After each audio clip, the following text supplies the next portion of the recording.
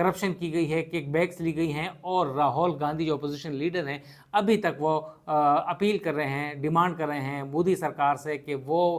Rafale طیاروں کی خریداری کا جو معاہدہ ہے فرانس کے ساتھ اسے پارلیمان میں, لوک سبھا میں پیش کیا جائے, مگر ابھی تک نہیں پیش کیا گیا اور کافی تنقید ہو رہی ہے اور وہ پاکستان نے مار گرائے ہیں. اب ایک بڑی انٹرسٹنگ صورتحال یہ پیدا ہو گئی ہے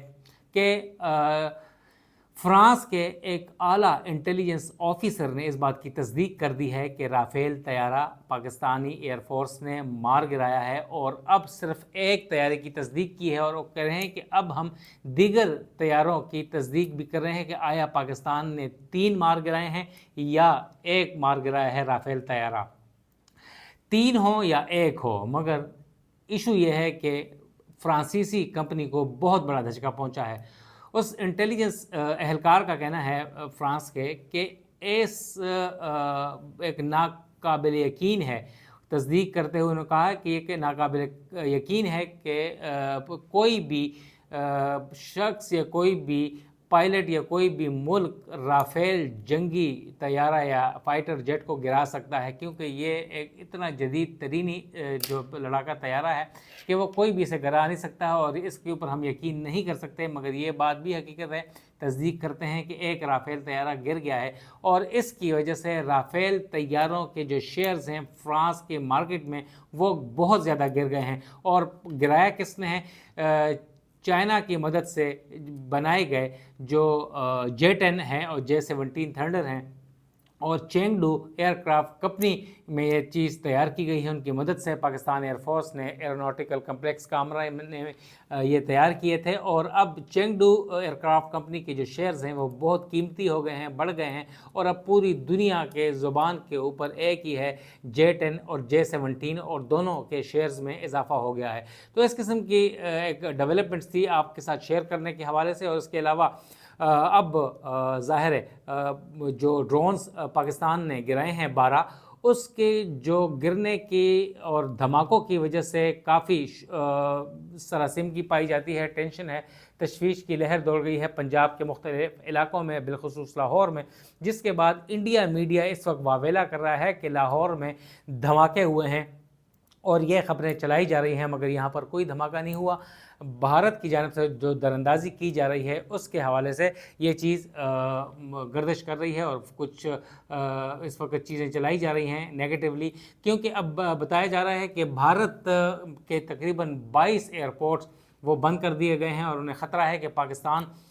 حملہ کر سکتا ہے, جواب دے سکتا ہے. جو بھارتی دراندازی انہوں نے کی ہے, دہشت گردی کی ہے, ایگریشن کی ہے پاکستان کے اوپر, تو پاکستان انتقام لے گا. اور پاکستان کے اس ڈر اور خوف کی وجہ سے وہاں پر تمام تر جو اسپتال ہیں انہیں ہائی الرٹ کر دیا گیا ہے, چھٹیاں دے دی گئی ہیں اسکول, کالجز اور دیگر دفاتر کو. 22 ایئرپورٹ بند کر دیے گئے ہیں. 244 اضلاع میں ان کے جو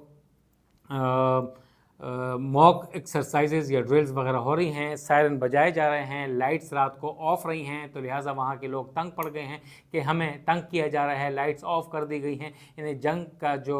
وار ہسٹیریا ہے ختم کیا جائے. اس قسم کی چیزیں وہاں پر ہو رہی ہیں, کافی وہاں پر تشویش کی لہر دوڑ گئی ہے. اور اس کے علاوہ ان کے جو تقریباً 12 ایئر بیسز ہیں پاکستان کے بارڈرز کے قریب, انہیں بھی الرٹ کر دیا گیا ہے. تقریباً پاکستان کے بھی تمام ایئر بیسز الرٹ ہیں. 250 کے قریب پاکستان کے تقریباً جیٹس ہیں وہ تمام الرٹ ہیں. تقریباً 1200 کے وہاں پر جو پاکستان کے خلاف انہوں نے الرٹ کر دیے ہیں تمام جیٹس وغیرہ. اور پاکستان نے بڑی جدت حاصل کر لی ہے وار فیئر میں, اسپیس وار فیئر میں, اور اس حوالے سے پاکستان پوری طرح سے تیار ہے. اور اب پاکستان کی باری ہے کہ جواب دے, کیونکہ پاکستان نے 5 طیارے اپنے دفاع میں مار گرائے تھے اپنی حدود میں رہتے ہوئے. اور پاکستان کے کہنا ہے کہ اقوام متحدہ کا جو چارٹر ہے 51 آرٹیکل اس کا سیکشن ہے, اس کے تحت پاکستان نے اپنا دفاع مضبوط بناتے ہوئے اپنے دفاع کے لیے, ٹیریٹوریل انٹیگریٹی کے لیے, سوورینٹی کے لیے ہم نے انڈین جہاز مار گرائے ہیں, اور انڈیا اسے مان رہا ہے, عالمی دنیا بھی مان رہا ہے. تو پاکستان کی تو اس حوالے سے کافی ایک جیت ہوئی ہے, اور اللہ کرے آئندہ بھی ہو دشمن کے خلاف. اب ہم آتے ہیں ایک بہت بڑے ایک رابطے کے اوپر, جیسے میں نے آپ کو شروع میں بتایا تھا کہ پاکستان اور بھارت کے مابین جو ٹینشن پھیل گئی ہے اس کی وجہ سے امریکہ بہت زیادہ پریشان ہے، اور امریکہ نے اپنے شہریوں کو پاکستان اور جو بھارت کے قریب جو علاقے ہیں وہاں جانے کی سے منع کر دیا ہے۔ ایک ٹریول ایڈوائزری بھی جاری کر دی ہے، تاہم ایک ٹریول لیٹسٹ ایڈوائزری جو جاری ہوئی ہے اس میں یہ کہا گیا ہے کہ پاکستان میں جو سفارت خانہ اسلام آباد میں ہے وہ کھلا ہوا ہے، لاہور اور کراچی میں جو بزنس سینٹرز ہیں ان کے کونسلیٹس ہیں وہ بھی کھلے ہوئے ہیں، معمول کے مطابق کام کر رہے ہیں، مگر جو وہاں پہ امریکن سٹیزنز ہیں وہ شورش زدہ علاقوں میں نہ جائیں۔ اور اس حوالے سے امریکہ کی اور دیگر عالمی طاقتوں کی کوششوں کی وجہ سے پاکستان اور بھارت کے درمیان ایک اعلیٰ سطح کا جو رابطہ ہوا ہے، کانٹیکٹ ہوا ہے، اور ایک اعلیٰ حکومتی عہدیدار نے اس بات کی تصدیق کی ہے، اور deputy prime minister Ishaq Dar نے بھی ایک ٹی وی انٹرویو میں تھوڑی دیر پہلے اس بات کی تصدیق کر دی ہے کہ پاکستان اور بھارت کے نیشنل سیکیورٹی ایڈوائزرز کے مابین ایک ہائی کانٹیکٹ ہوا ہے۔ ہائی لیول کانٹیکٹ جو ہوا ہے وہ پاکستان کے national security adviser lieutenant general Asim Malik جو کہ DG/ISI بھی ہیں،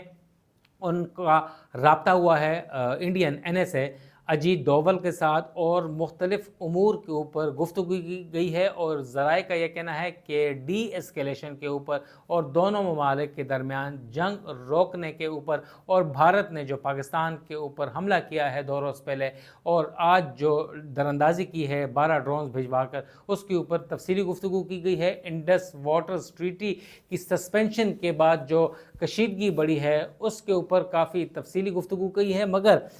حکومتی عہدیدار اور نہ ہی deputy prime minister Ishaq Dar نے اس کے اوپر گفتگو کی ہے، تفصیلات بتانے سے گریز کیا ہے، کیونکہ اس کے اوپر مزید شاید بات چیت آگے بڑھے۔ اچھی بات ہے کہ ڈی اسکیلیشن ہونی چاہیے، ٹینشن کم ہونی چاہیے، مگر اس کے اوپر ابھی تک گفتگو نہیں کی جا رہی، کیونکہ عالمی طاقتیں اس وقت ایکٹیو ہیں، قطر، سعودی عرب، امریکہ، فرانس، یہ سارے، اور امریکہ نے بھی ثالثی کی پیشکش کر دی ہے۔ صدر ٹرمپ نے کہا ہے کہ میں موجود ہوں یہاں پر، میں دونوں ممالک کے درمیان ثالثی